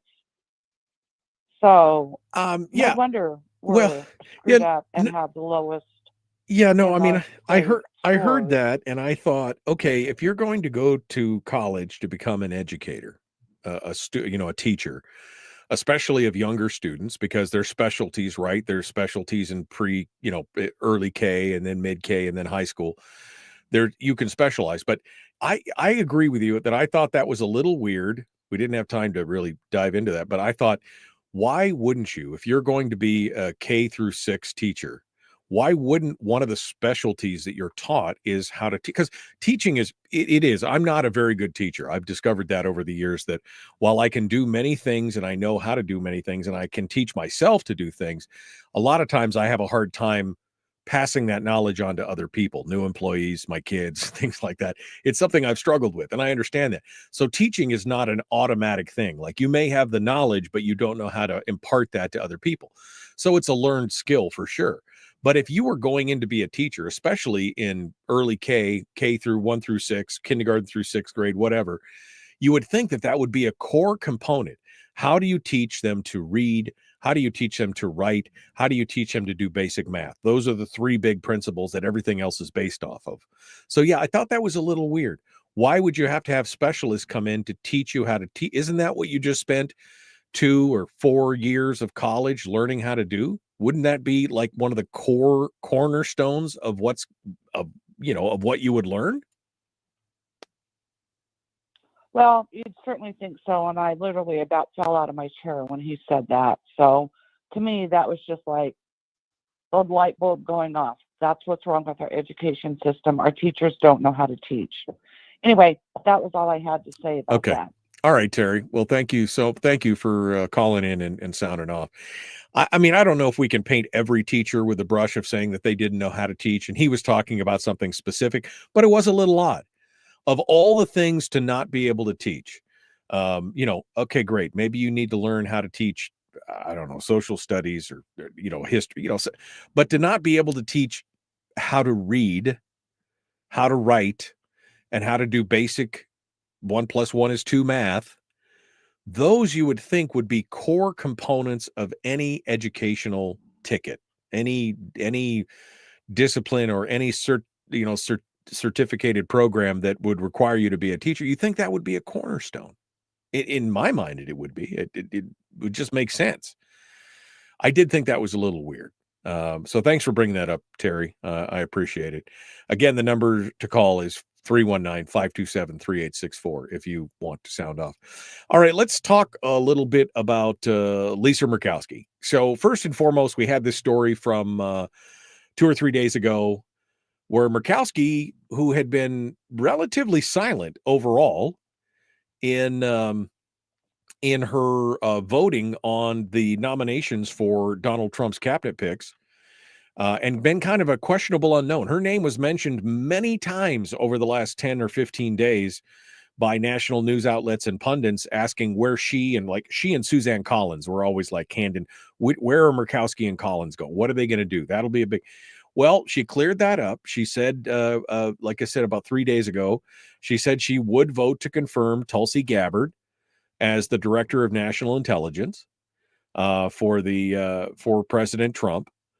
And her commentary was, while I continue to have concerns about certain positions she's previously taken, I appreciate her commitment to rein in the outside scope of the agency while still enabling DNI to continue its essential function. As she brings independent thinking and necessary oversight to her new role, I'm counting on her to ensure the safety and civil liberties of American citizens and that they remain rigorously protected. Okay. I mean, that's kind of boilerplate, but I mean, why all the waiting and the hubbub? Or is this an 11th hour conversion because she can read the room? Well, late yesterday, she announced that after she voted in favor of Tulsi Gabbard, she announced that she is now going to vote in favor of RFK Jr. On X, she wrote that I intend to support Robert Kennedy Jr.'s confirmation as Secretary for Health and Human Services. She goes on to say, while there's no dispute that the U.S. spends more per capita on healthcare than any other country, our healthcare outcome does not reflect this, yada, yada, yada. She says, I continue to have concerns about Mr. Kennedy's views on vaccines and his selective interpretation of scientific studies, which initially caused my misgivings about his nomination. And if you watch some of her questions, she specifically was talking to him in kind of a weird, pointed way. You couldn't really tell if she was being critical or asking questions to draw him out about vaccinations. Anyway, she said, he has made numerous commitments to me and my colleagues, promising to work with Congress to ensure public access to information and base vaccine recommendations on data-driven, evidence-based, and medically sound research. Blah, blah. So anyway, she's going to vote for Kennedy. Now, this may look to some as if this is a, like I said, an 11th hour conversion. Oh, she's been convinced. Although those of us who are a little more jaded may feel like this really, and this is my take. I guess I'll just get, I won't be too circumspect about it. I'm just going to say my take is she's reading the room, right? She's reading the room. She has been a staunch opponent in many things in regards to Donald Trump. And I think she's starting to read the room. I don't know if you've seen the president's approval ratings here just in the last week. He's only been in office 2 or 3 weeks, and his approval rating has already skyrocketed. And the polling that came out, was it yesterday, that talked about did he do what he said he's going to do? And 70% of Americans believe that he did what he said he was going to do. He's doing what he said he was going to do. And that is, again, being reflected in other polling for his approval rating. So I think she's reading the room. She's already planning on the next election cycle because she saw what happened to Peltola. And I don't think ranked choice voting is going to be the savior of her next campaign. I think she's reading the room and saying, they overwhelmingly voted for Trump. It's extremely popular around the country, not just in Alaska. And she may be facing a difficult run in the next election cycle where she has to be faced. So I think this is more about her reading the room and trying to appeal to those center right and right voters who maybe she thinks that they have a short enough memory that they won't remember all the other stuff that she's done over the years, and they'll do it. I mean, I'm glad she's supporting the president's picks. I'm glad she's supporting Tulsi and RFK and everything else, and she supported Pete Hegseth, and I'm okay. I'm glad of that. But at the same time, was she really convinced, or is it politically expedient? My read on it is that it's politically expedient because she knows that she's going to be facing a new election cycle here in the near future, and she needs to get on the right side of things early on so that people have enough time to forget the things that they were upset with her about. Now, will that work in the state of Alaska? Unknown. This is going to depend a lot, I think, on the state of the party, whether the Alaska party itself becomes more strident. Remember, she's been censured by the party. She's been asked to step away by the party. She has continually thumbed her nose at the state of Alaska Republican Party and continued to get away with it because of her support among some moderate to liberal Republicans and all of the Democrats who have been voting for her. So I think a lot of this is going to have to do with what does the Republican Party, the state Republican Party, do, the AKGOP. Are they going to be a little more strident? Are they going to be a little more vocal? Are they going to stop sending mixed signals? I'm hoping that Kamala Warfield, as the new chair of the GOP, the Alaska GOP, is going to be a little more, it's going to be a little stronger on this. I'm hoping. That's my hope in this regard. But the good news is she said she's going to vote for RFK. Now, the word on the street is, and I think it was, can't remember if it was Beck, whoever was talking about it yesterday, is that there's a bunch of senators that want to get out of town because they need to get to Munich tonight. There's some kind of big soiree for global security or something in there, and it's a big fancy gala thing, and they want to get out of town. So you may see a Kennedy vote. You may see it today. I don't know. We'll see. We'll see what happens. They called for cloture late yesterday, and I haven't seen anything yet this morning on it, but we'll see what happens. But Murkowski saying she's going to vote for RFK after voting for Tulsi Gabbard is, I think, a good sign for sure. All right, let's go. We get time for one more phone call here before we go to break. I don't know who this is. Let's find out. Good morning. Who's this? Where are you calling from? Good morning. This is Mike in Fairbanks. Hey, Mike. What's on your mind? So, Lisa's the same age as I am. She's going to be up for re-election, or her seat will, in 2028. She'll be 72 years old in November of that year. Why would she want to run again? You know, I see these people stay all the time, or stay till they die, like McConnell. But why does she want to run again? She's had a great career. The Republican Party needs to convince her not to run again. It's time for someone new. 72 years old is way old enough not to be there. And they need to plan this, not wait for her to drop dead sometime and then somebody come forward. So anyway, that's my rant. She needs to step down come 2028.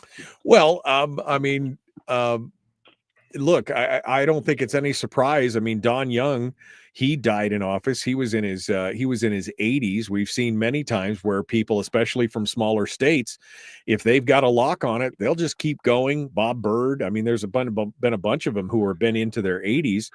They just think they're going to continue. I agree with you that you should, and this is something Don Young should have done. He should have brought along somebody, and helped the transition in that regard. It would have been much more helpful. And if Murkowski did that, it would be helpful. But the question is, who would she bring in to replace her?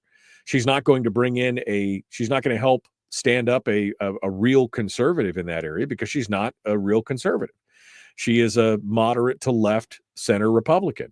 And so who would she suggest for that position? Who would she mentor in that position? I don't know. Maybe it's better that she just gets flat beat in a race, but I don't know if that's even possible these days. Yeah, well, we got 4 years to work on it. Yeah, well, we'll see. We'll see what happens. We'll see where it goes from here. All right. Thank you so much for. Okay. See you later. Thanks for calling in. I appreciate it. All right. Somebody in the chat room just said RFK was confirmed, but I'm looking at the news reports that say it's actually going on live right now.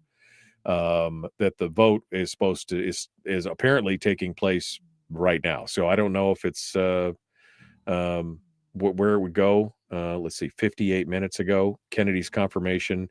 The Senate is now voting on that. So we'll know. Maybe we'll know by the end of the show whether or not he's confirmed. We'll see where it goes from here. Anyway, we're going to continue here in just a moment. Don't go anywhere. The Michael Duke Show continues. One final segment. We're going to talk about Rob Yunt's bill and the hand-wringing that's going on over this. I, for one, I'm not opposed to what he's talking about. I don't know if it will go anywhere. I don't think it will go anywhere. And I think it could be playing with fire a little bit, but we'll see. We'll continue right after this. The Michael Duke Show, Common Sense, Liberty-Based, Free Thinking Radio.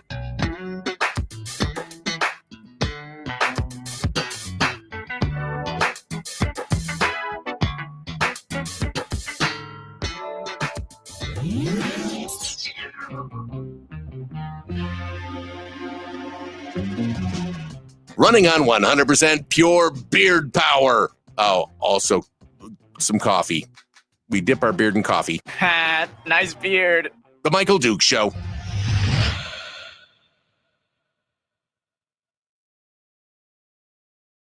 Okay. Let me go back here to the news to see.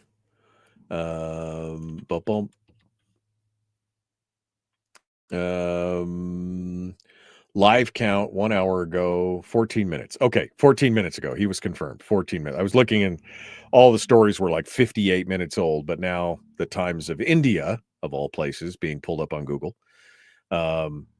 15 minutes ago, he was confirmed. Okay. All right. So thank you for that. I appreciate it.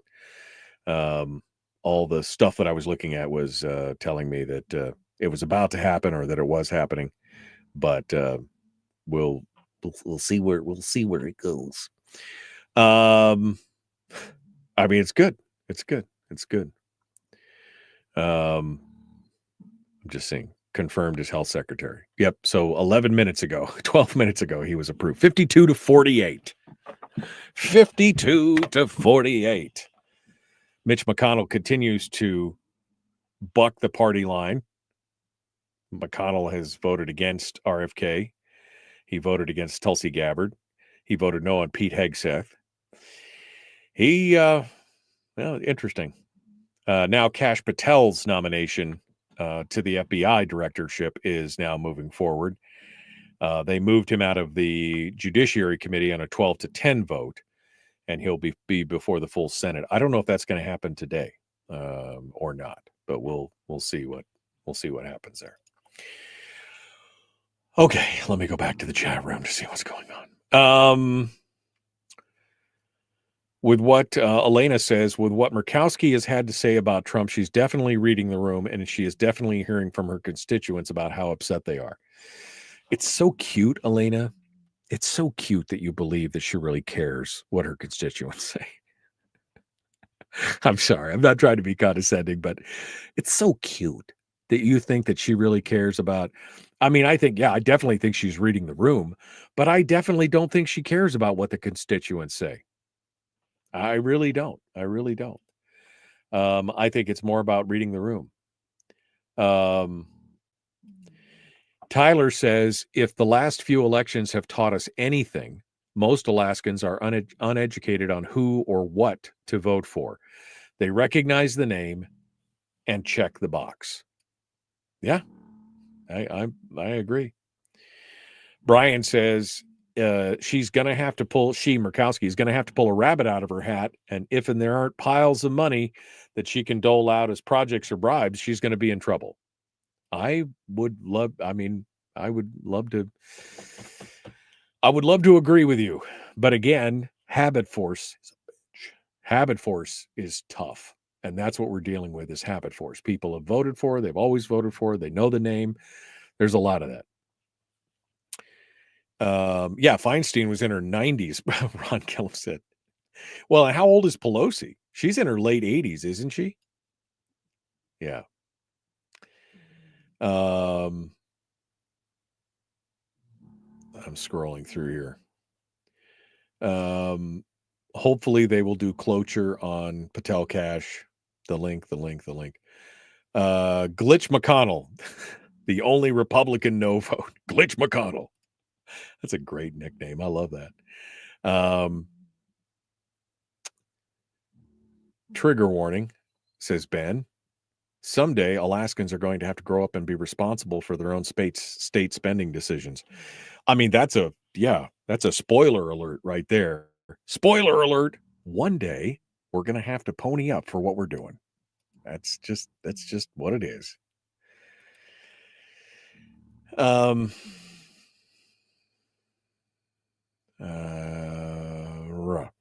Pelosi is 84, but her face is 35. Oh man, it's good stuff. All right. We are good. We are good to go. People forget, says Kim. I didn't forget. This is one of the reasons why I don't think it's any kind of shoe-in to think that she can be counted out. But people forget that Murkowski has the native vote, and that's huge. God forbid she gets in as governor. Why would wouldn't that be a step backwards to step in as governor? I don't know. Who do you think's going to run against her? I mean, I know that there's lots of buzz that Dunleavy's trying to set himself up for a senatorial run. Would Kelly Chewbacca come back again? I mean, I liked Kelly. I thought she had some good ideas. I thought she had a lot of good background, but getting spanked in that whole ranked choice voting thing was such a mess. But now that we've learned, now that the baggage thing has taught us some stuff, maybe ranked choice could be used to our advantage. I don't know. We'll see. Peter Machicki. I think Machicki's going to run for. I think he wants to run for governor. I don't think he wants to run for Senate. I think he wants to run for governor. That's my take on it. But I don't know. I haven't spoken to him about it. But there's rumors that Machicki and von Imhoff and Click Bishop, that all three of them have been considering a run for governor. I guess we'll see. We'll see where it goes. Here we go.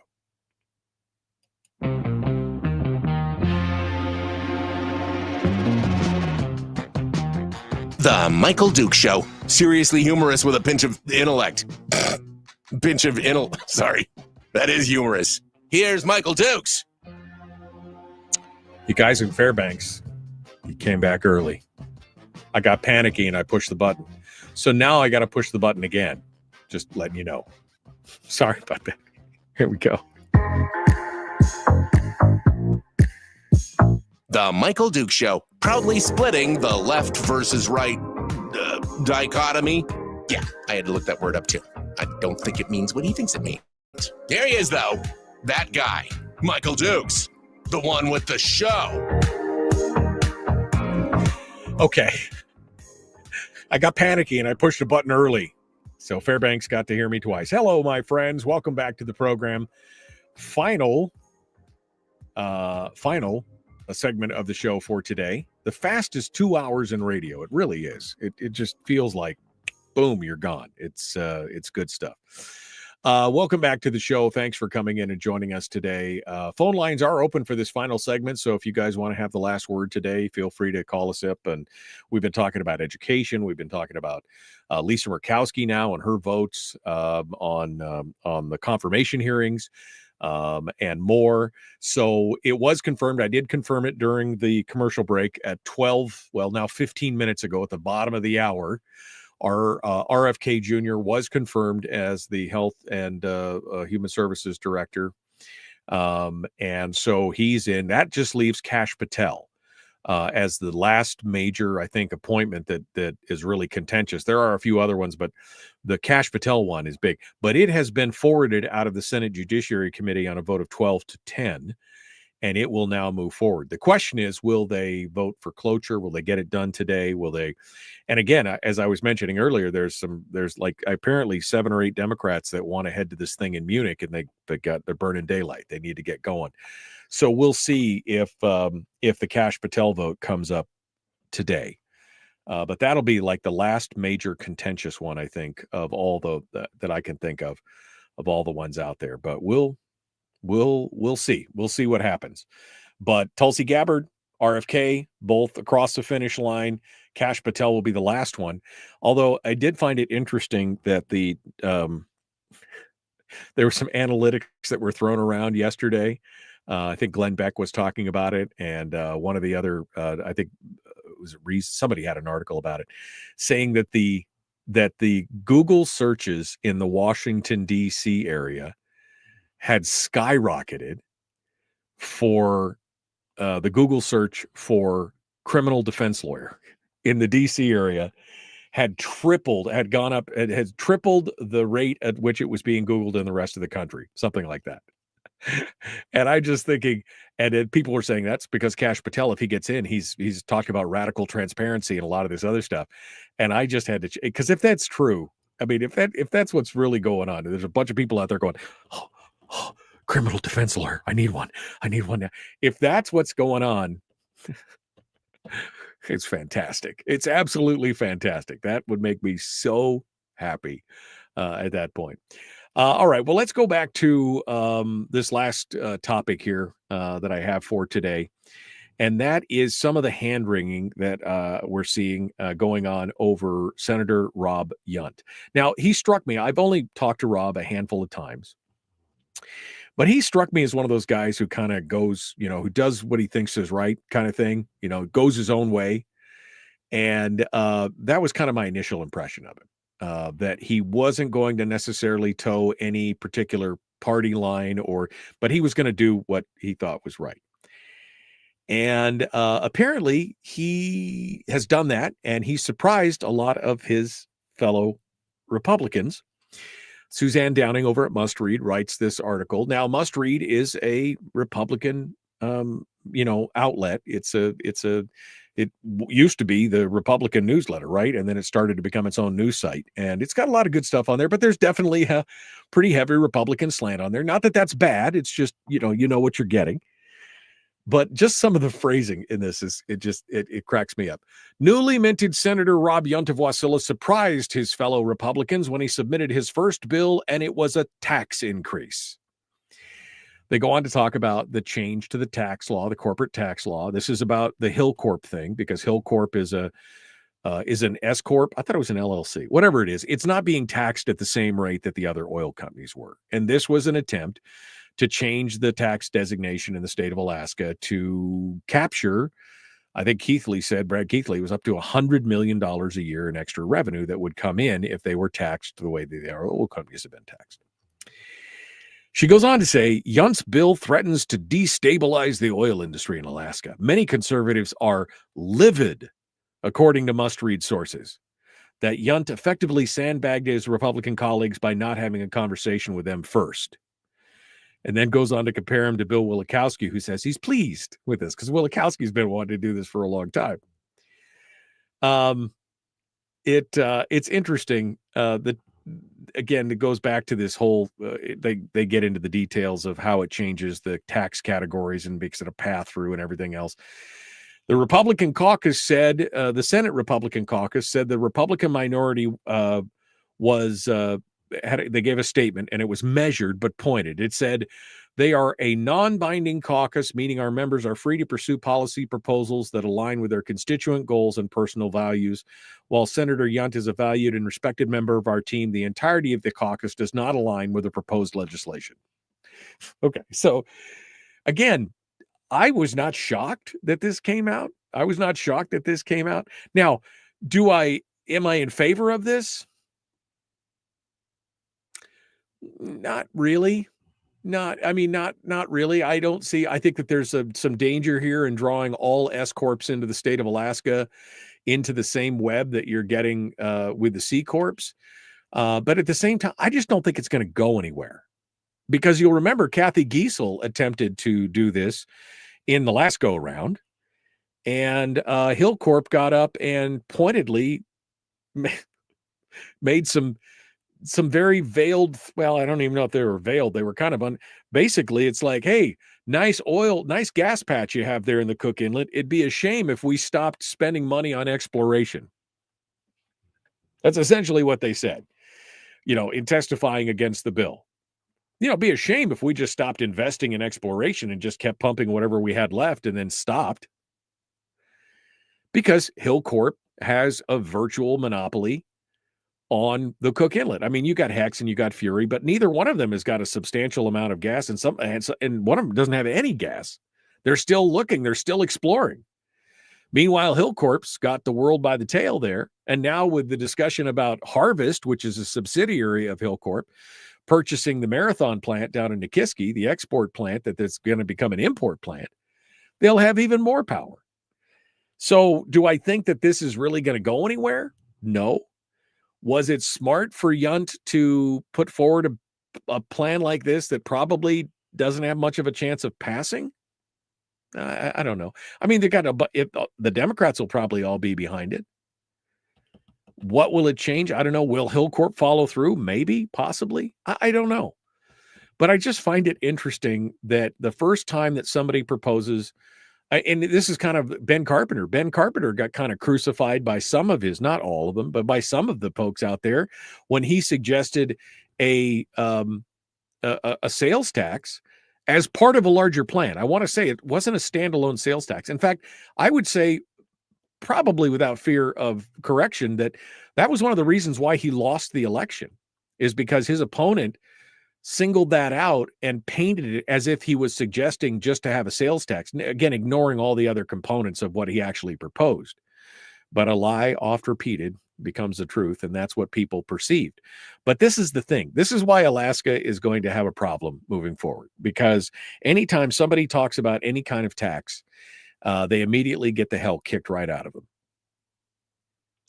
But you're going to have a tax. I'm just going to predict that right now. Just right now, February the 13th at 7:57 a.m., I am predicting that we will have a tax in this state in the next 5 years. There'll be a tax. You could have some control over what it is and how much it is and what it affects. Or you could just ignore it and stick your head in the sand and allow them to put it in place when it's too late to do anything else. So while I wouldn't necessarily agree with Yunt's legislation, we need to foster this conversation. Something is going to happen, folks. The PFD is gone. They said they're going to need over 90% of the PFD if they get this education funding in. 98% of the draw. I mean, it's effectively gone. What happens the year after that? Or the year after that? If we don't have these hard conversations, you'll get what you will get. Government is what happens to you when you stop paying attention or you refuse to participate in the discussion. All right, we got to go.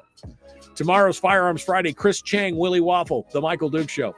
Common sense, liberty-based, free-thinking radio. Be kind, love one another, live well.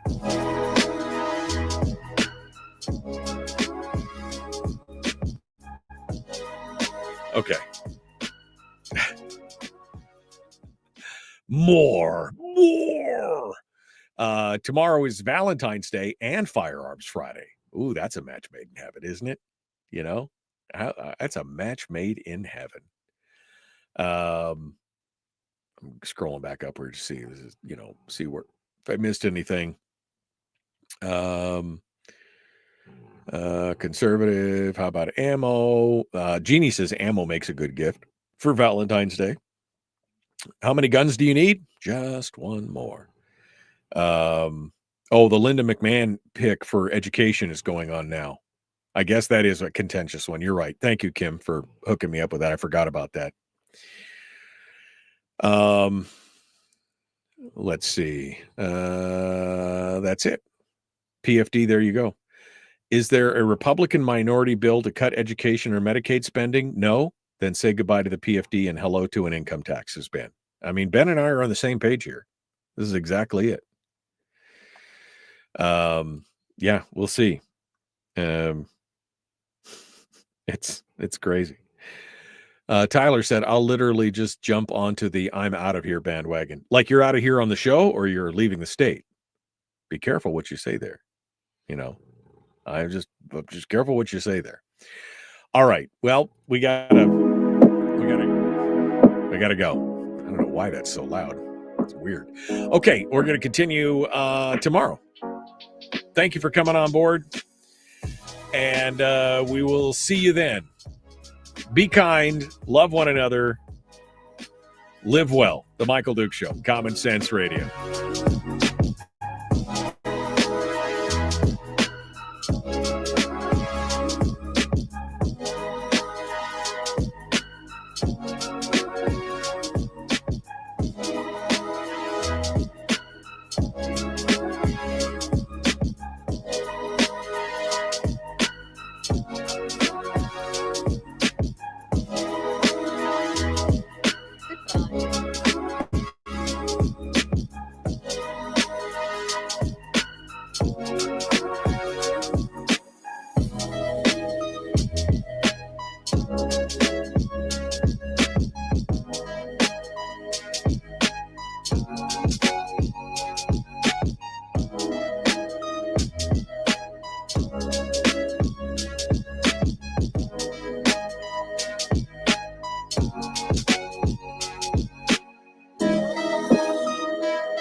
And now we are slimy lizard internet people. It's the Michael Duke Show.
you.